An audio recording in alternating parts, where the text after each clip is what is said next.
José Luis Jiménez desde la Universidad de Colorado en Estados Unidos.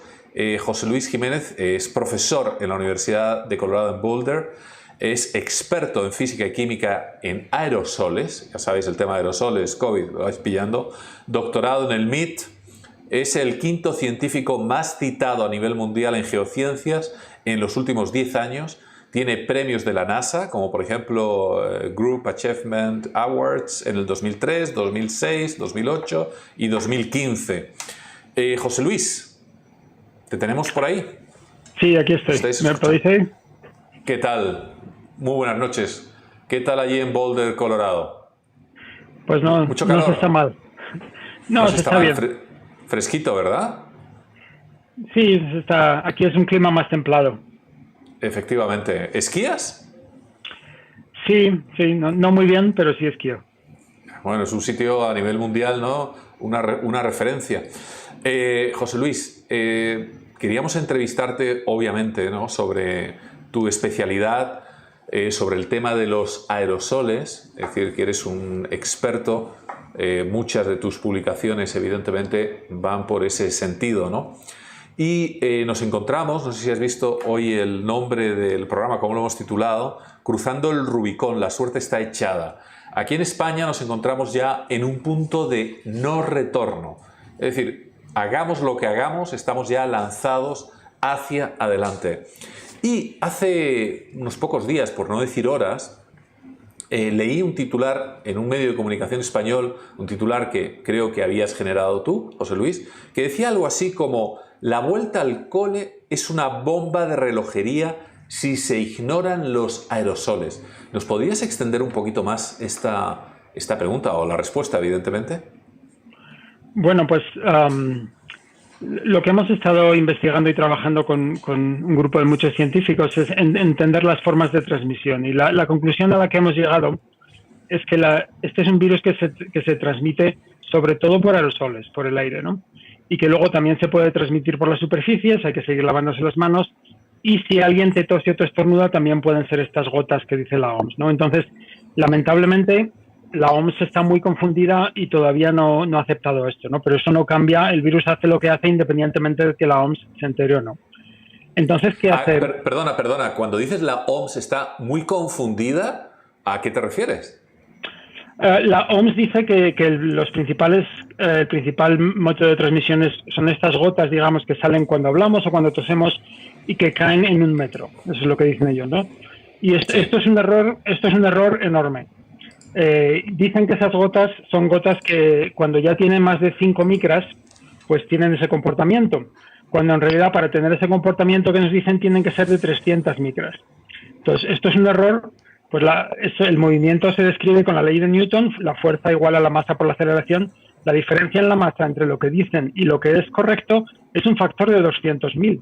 Es que son unos errores apabullantes. Y llevamos meses diciéndolo y se niegan a corregirlo. ¿Y eso en la práctica en qué se traduce? En la práctica se traduce en que en vez de pensar que digamos que el virus que sale de una persona va a caer en 1 metro y que si estamos en un bar o en un restaurante o en un colegio, que si nos mantenemos a 2 metros y nos lavamos las manos estamos completamente seguros. Esto es falso. Esto es muy falso, ¿no? Y lo que en realidad tenemos que pensar, en vez de cosas que caen al suelo, tenemos que pensar como una analogía en el humo. Como que toda la gente con la que estamos está fumando y entonces el humo está más concentrado delante de la persona, pero puede llegar a llenar una habitación si tiene poca ventilación, ¿no? Y entonces los factores que aumentan el contagio, digamos, por los aerosoles, por estas partículas, pues es estar en interiores mucho tiempo, con mucha gente, con poca ventilación, sin mascarillas y hablando, cantando, gritando. Y cuando digo esto, me dice todo el mundo, acaba usted de describir un colegio. Y es verdad.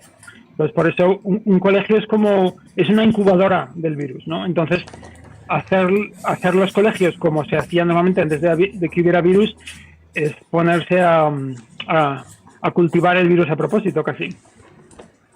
O sea, un colegio, esto es un titular, ¿eh? Es una incubadora del virus. Es decir, esto que estás diciendo, perdóname, es una bomba. Es decir, está todo el mundo. Date cuenta que los medios de comunicación hoy justamente, no sé si, bueno, hoy en día puedo seguirlos de cualquier sitio del mundo, pero las últimas 48 horas en España nos están bombardeando literalmente con todos aquellos artículos que, imagínate la de miles de artículos científicos sobre el COVID que están publicándose últimamente, pero nos están bombardeando exclusivamente con artículos que dicen, más o menos, ¿no?, que los niños no contagian, prácticamente hemos pasado de hablar de supercontagiadores a que no contagian, que no nos preocupemos, evidentemente a escasos días de comenzar el colegio, ¿no? Entonces tú de repente nos dices que un colegio es una incubadora del virus. Un colegio hecho sin ninguna medida de protección, como se hubiera hecho normalmente, ¿no? Eso yo creo que sí. Y bueno, yo no soy epidemiólogo, pero hablo y sigo a los epidemiólogos y a la gente que sabe. Yo lo que entiendo de los niños es que de 10 a 19 años, digamos, contagian igual que si fueran adultos. De menos de 10 años parece que sí contagian menos, pero sí contagian, ¿no? Entonces, decir que no contagian me parece que no es correcto, no es consistente con la ciencia. Estoy de acuerdo, porque además imagino que te refieres a un artículo que se publicó hace relativamente poquito, un estudio de un montón de niños en el que justamente se tabulaban de esta manera. Y era uno de los, creo recordar, José Luis, uno de los artículos que tenían una de las mayores muestras a nivel mundial. Y no decía lo que estamos escuchando las últimas 48 horas en España. Esto, de todos modos, del contagio por aerosoles, yo creo que más o menos ya lo has explicado hace unos momentos, ¿no? Pero según tu estudio, ¿qué porcentaje aproximadamente de contagios se está produciendo a través de estos aerosoles? Bueno, esto es una cosa que no se sabe muy bien, ¿no? Entonces, y también varía, ¿sabes? Si varía en el comportamiento. Es lo mismo que el factor R varía si nos confinamos o no, tal, pues las fracciones varían. Lo que yo estimo, digamos, mi impresión basado en la evidencia y en cómo se comporta la transmisión, es que los aerosoles o el aire es como un 75%, y luego hay como un 20% a través de superficies y un 5% por estas gotas que caen al suelo si alguien, digamos, te tose o te estornuda y te acierta, va hacia ti y te pegan estas gotas en los ojos, ¿no? Entonces, hay que lavarse las manos y todo eso, esto es importante, pero es más importante ventilar que desinfectar. Y esto me parece que no se está haciendo bien, se está haciendo al revés, ¿no? Bien. Es decir, ¿tú qué sugerirías, por ejemplo, para, en un momento dado, como una de las mayores medidas a utilizar en el cole? Imagino que las mascarillas y la distancia, ¿no? Quizá. Sí, pues mascarillas, distancias, reducir densidad, a lo mejor unos días por internet, pero en realidad la medida más eficaz, hay una medida muy eficaz, que es hacer las cosas afuera. Se sabe que de estar adentro, de estar afuera, baja el contagio un factor de 100, a lo mejor. Entonces, lo que deberíamos hacer es, pues, el Parque del Retiro, dividirlo en trocitos para todas las clases y hacer turnos, y todos los espacios abiertos que se pudiera, hacer allí las clases con mascarillas, con la distancia que se pueda, cuando se pueda, poner carpas, digamos, techos, pero con las paredes abiertas para que pueda circular el aire. Eso sería lo primero, ¿no?, que se debería hacer. Y luego los días que haya que estar adentro, si no hay suficiente sitio, pues eso, sin mascarillas, con distancia, y poner limpiadores de aire, ¿no? O sea, o tratar de abrir las ventanas si se puede, los días que se pueda, pero hay veces que no se puede. Y entonces hay una cosa que funciona muy bien para quitar el virus del aire, que son los filtros. Y entonces hay unos más caros, filtros EPA, que los compras y es nada más una caja con un ventilador, pasa el aire por un filtro, el virus se queda allí y pone el aire limpio, ¿no? Pero también hay otros que simplemente con un ventilador normal y un filtro de aire acondicionado se pueden hacer y funcionan muy bien, ¿no? Entonces, son todas estas medidas que se podrían poner en marcha para reducir el riesgo, ¿no? Sí, porque realmente yo he estado mirando filtros EPA buenos, ¿no? Y no son especialmente baratos, ¿no? Además hay que reemplazar continuamente los cartuchos y todo esto. No sé, es un gasto importante. Son caros, o sea, pues un filtro, yo he comprado uno para mi madre, pues, que es una situación de riesgo, y pues me ha costado 300 euros, ¿no? Y esto, pues, los colegios me dicen, yo no puedo comprar 300 euros por 30 aulas, ¿no? Y esto es entendible, ¿no? Pero, por ejemplo, hacer un filtro con un ventilador, pues eso cuesta a lo mejor 30 o 40 euros, y entonces ya eso sí empieza a ser más factible, ¿no? Y funciona muy bien. Hay muchos estudios en China y en Singapur que esto lo usan para la contaminación y funciona muy bien. ¿Hay algún manual práctico por ahí de hacer esos filtros con ventiladores, por ejemplo? Sí, hay algunos y luego te los puedo pasar por Twitter si quieres. Los hemos puesto ya varias veces. Ah, fantástico. Lo digo para que también los seguidores, los guardianes, les echemos un vistazo, ¿vale? Joan Miquel, quería preguntarte también alguna cuestión. Buenas noches, profesor. Buenas noches. ¿Por qué la OMS es tan reacia a aceptar que el virus se contagia por aerosoles? Por una cosa de tradición científica. Es una cosa de la historia de la medicina que os la cuento muy rápido.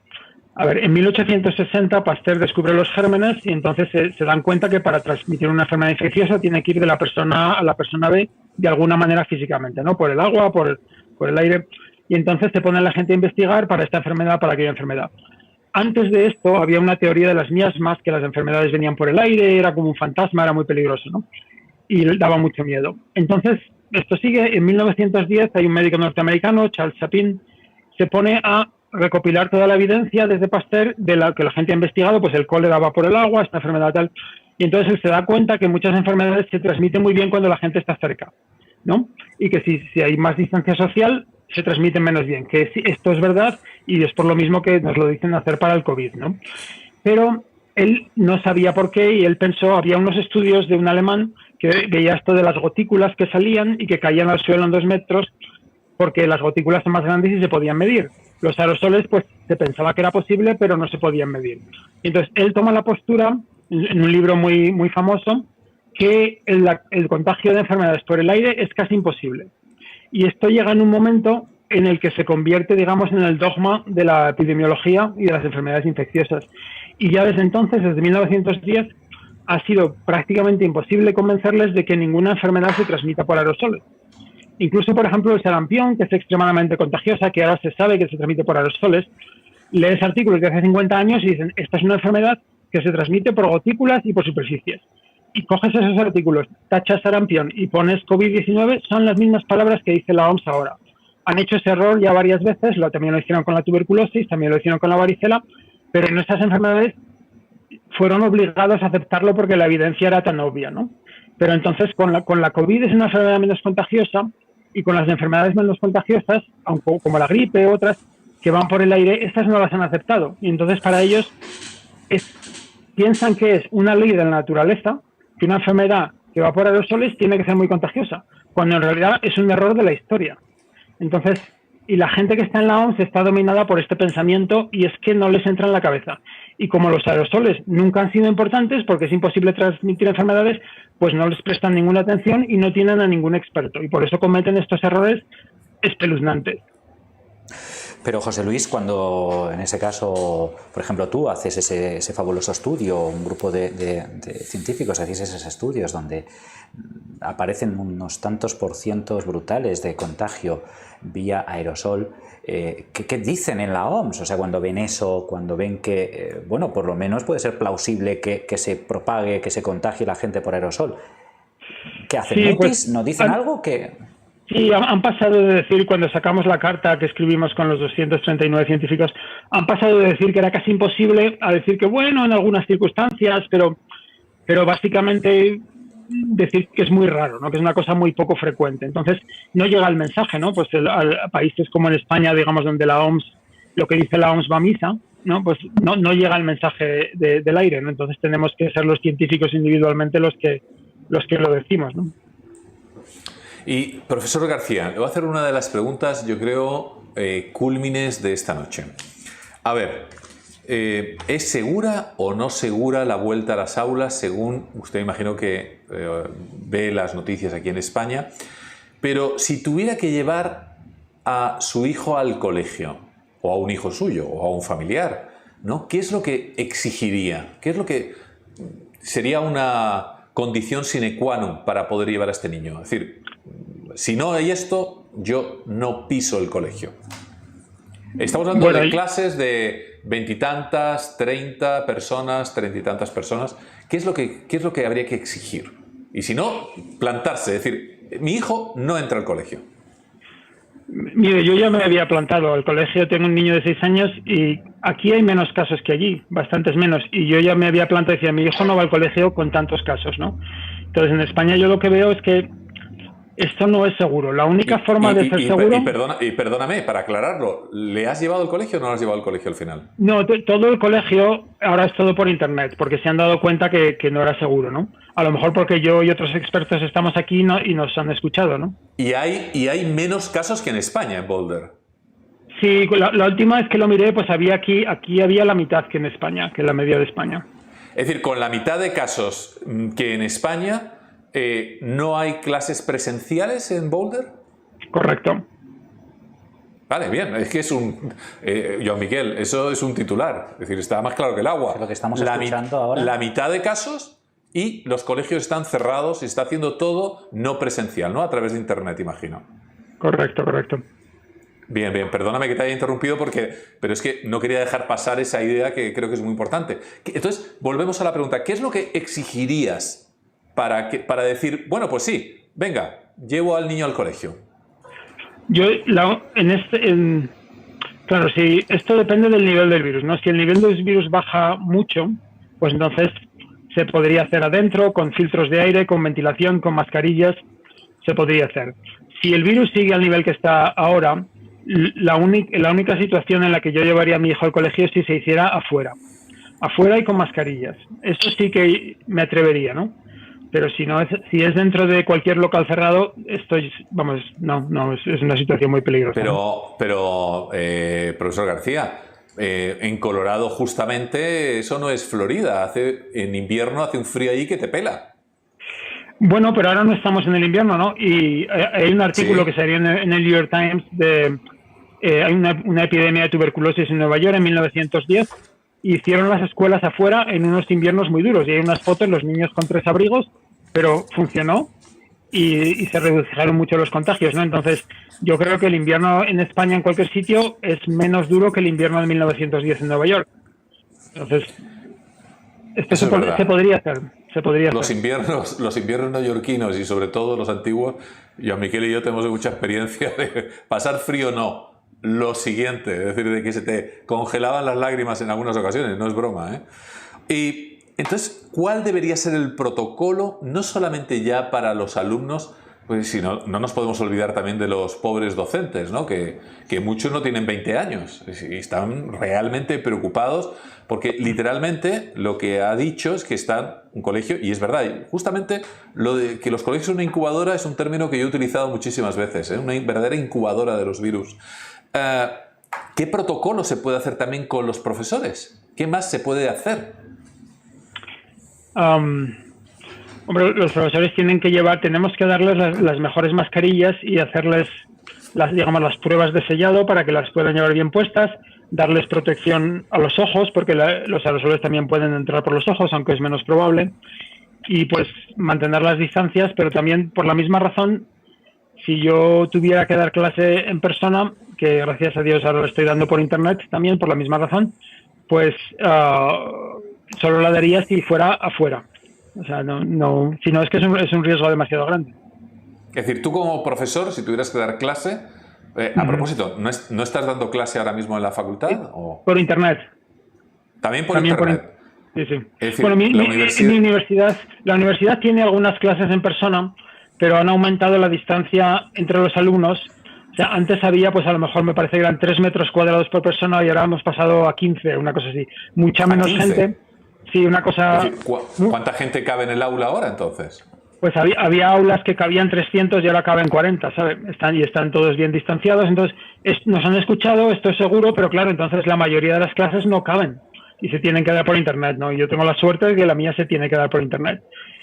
Si fuera en esas condiciones, en un aula como están haciendo aquí en mi universidad, con muy poca densidad y con buenas mascarillas, pues a lo mejor sí que lo daba, ¿no? Pero si tuviera que entrar en un aula, digamos, como lo describen en España, ¿no? Donde no hubiera ningún cambio, ahí, vamos, no me metía, me da igual que me echen, ¿sabes?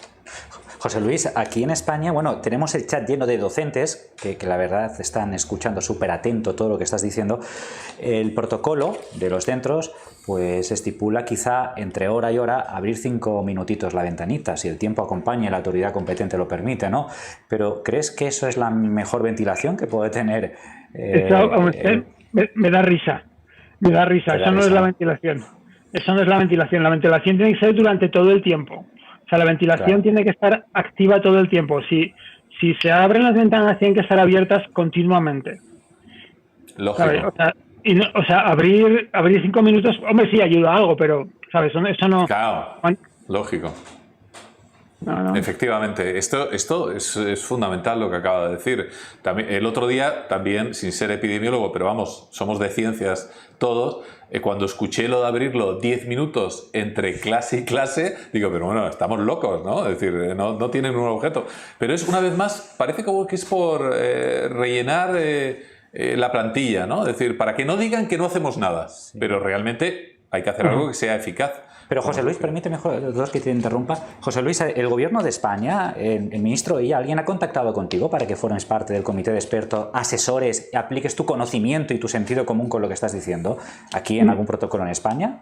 No, conmigo no han contactado. De hecho, si pudiera y si me preguntaran, por supuesto que les ayudaría.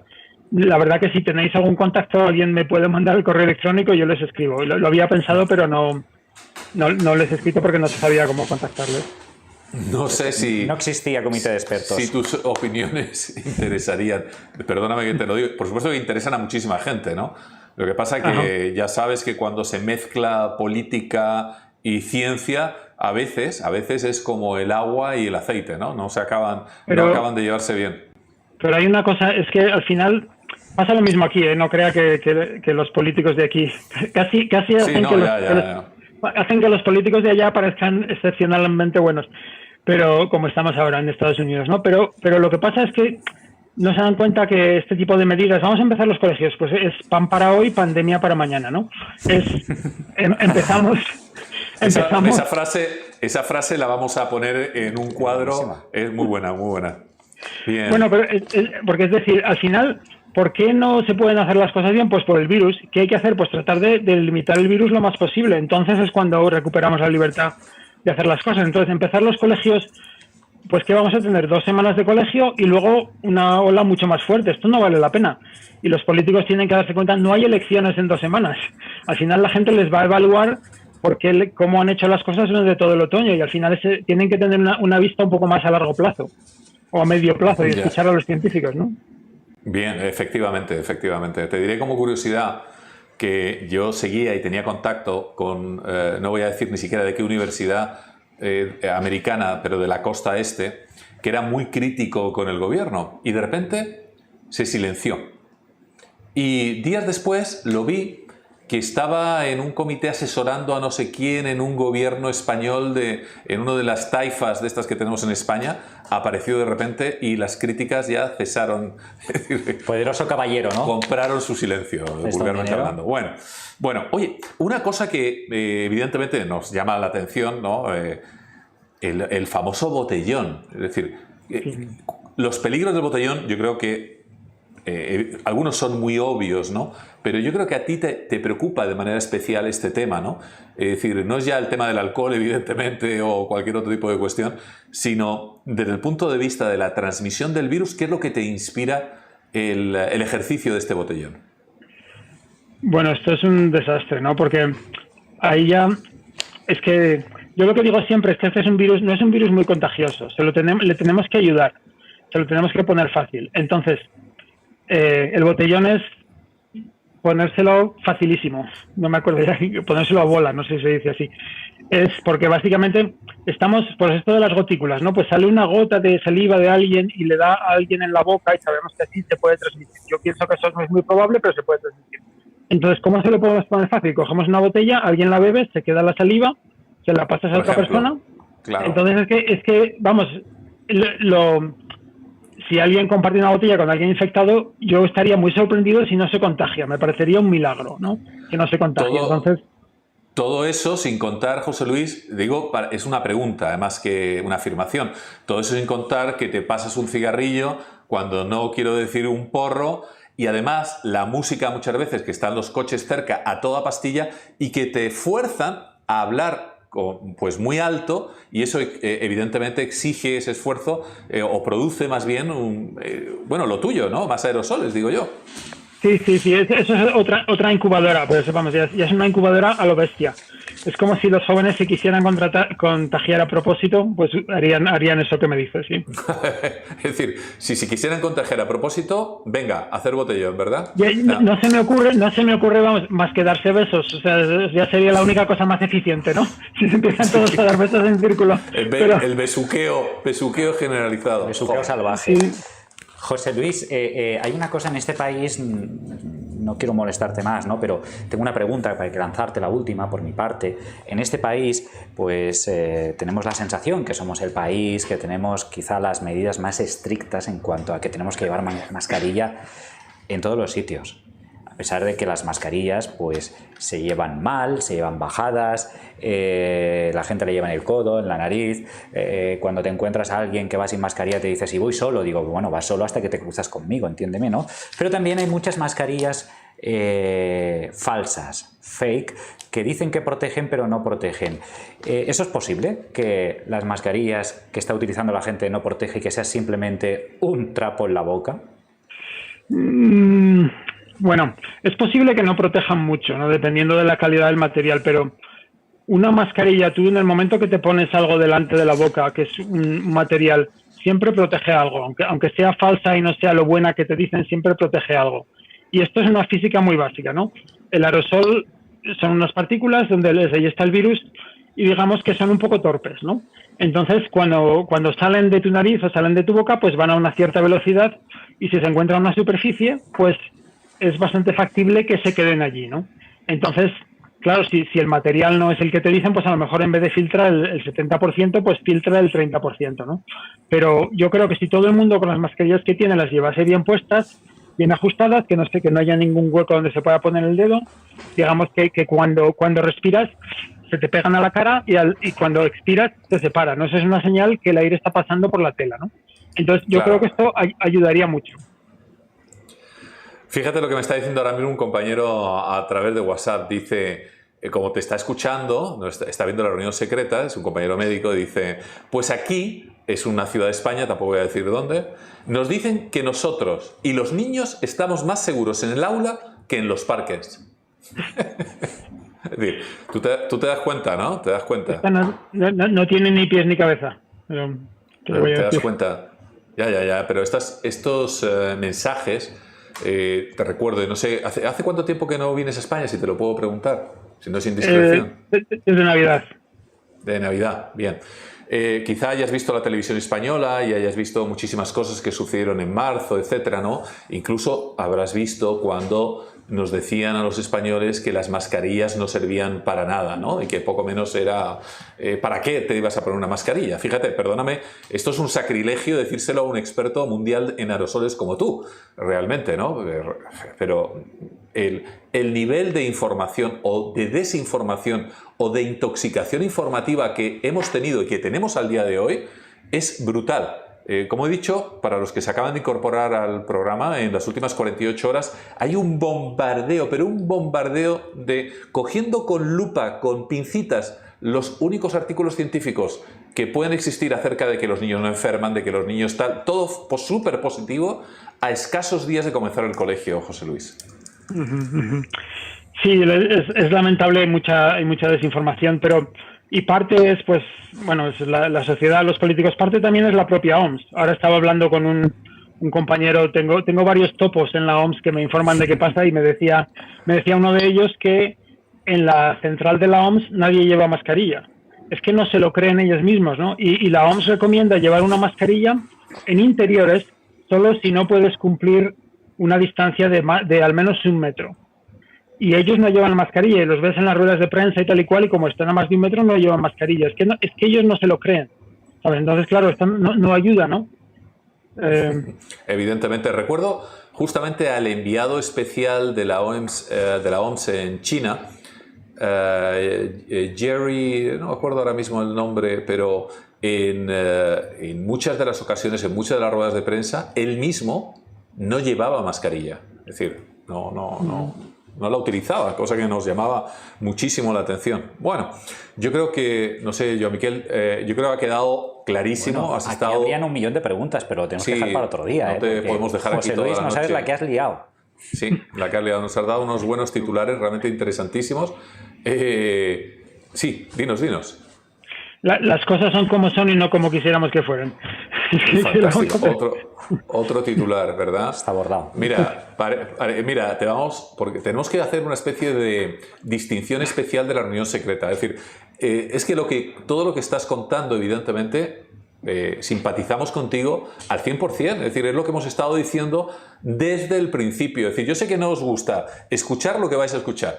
Nos podéis llamar alarmistas, pero el problema es que el virus no sabe que somos alarmistas. El virus se comporta pues como se comporta, punto pelota. Le da igual que sea el colegio, que los niños se queden analfabetos o no, lo que sea. El virus va a lo que va, a infectar. José Luis, si te llama el gobierno para el comité de expertos, por favor di que sí, que te necesitamos. Sí, por supuesto. Bueno, de acuerdo. José Luis, muchísimas gracias y ya nos irás contando lo que sucede en Boulder, en Colorado. ¿De acuerdo? De acuerdo. Un fuerte abrazo y muchísima fuerza como siempre. Muy buenas noches. Qué bárbaro, ¿eh? Carlitos, desde Girona. Bueno, da gusto escuchar, ¿Has escuchado?